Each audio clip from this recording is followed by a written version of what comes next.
giving you a chance to save yourself. This is a war. We all seen men fall, but we did not quit. Finish this road. You have a lot of unfinished business, Mr. Bohannon. What will it be? Life or death? Season 2, I think, delivers on the promise that was established in Season 1, kind of ramping up everything. Everything is sort of bigger, more intensified. We're in the middle of a race with the Central Pacific to build this transcontinental railroad. It's more dangerous. There's more sex and violence, to be perfectly honest. When we catch up, we sort of will find us a few months down the road. Elam, he starts out as my right-hand man, yes, because Cullen has disappeared for a while. He ends up eventually back with the railroad, working for reasons that are a little bit darker than people realize.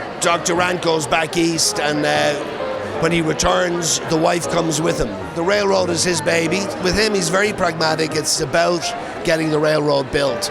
And if he can use Cullen to do that, even though he mightn't personally be very fond of Cullen, he'll do it, you know.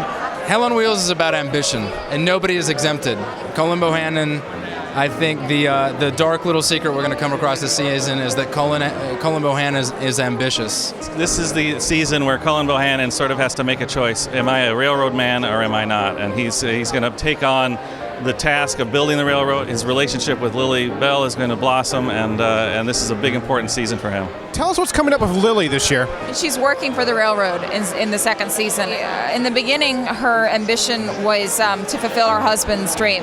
The ambition becomes more of her own, something what she wants for herself. You really start dealing with the characters more in this season, dealing with the people and like what we're going through, and the stakes get higher. So it's really, I think it's really growing. I feel good about the show, and Elam is definitely going through new experiences. Eva and Elam had a connection and an understanding because of their experiences. That definitely hasn't gone away, but we're playing with it in a way this season that is really different and kind of more conflicted and even more difficult in a sense. He loves her, definitely loves her, but it's a lot of, just like with relationships, it's a lot of back and forth that can go on with Elam and Eva. She was a very independent, fierce woman in Season 1, and now she's finding another means of survival, which largely depends on two men. Last year we saw Sean and Mickey kind of working together and building a little business empire, and so that's continued, and I think they're more confident and more successful, but it's a lot more mean, a lot more dangerous. Both him and I are dealing with not only our relationship together, but dealing with those around us, and it's getting dirty. The Swede is laid low, and he's looking for revenge basically against everybody. To be tarred and feathered is something I would never want to experience more than once, of course, because I experienced it last year. It wasn't fun. So he's down, but he ain't out. Where do we find him when we get back to the town? He drives a muck wagon now.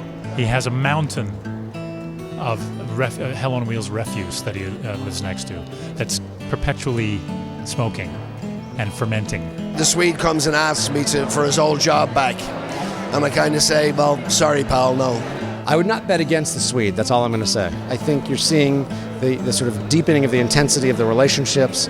You're seeing, the unique relationship between Cullen Bohannon and Ian Ferguson absolutely kind of redoubling. From the very beginning, me and Common and the writers decided we did not want to pursue, the white guy and the black guy are going to be friends and everybody's going to feel good about each other. So what we wanted is an animosity or a misunderstanding culturally, but a situational need for each other that forces them together like two polarized magnets in a vice. Personally, myself, it is very frustrating having the confines of being a second-class citizen to men.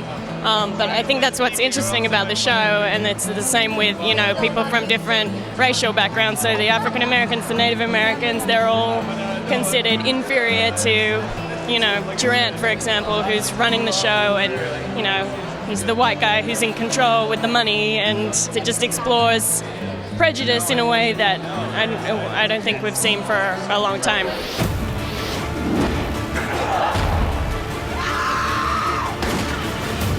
Hell on Wheels returns Sunday, August 12th at 9, only on AMC.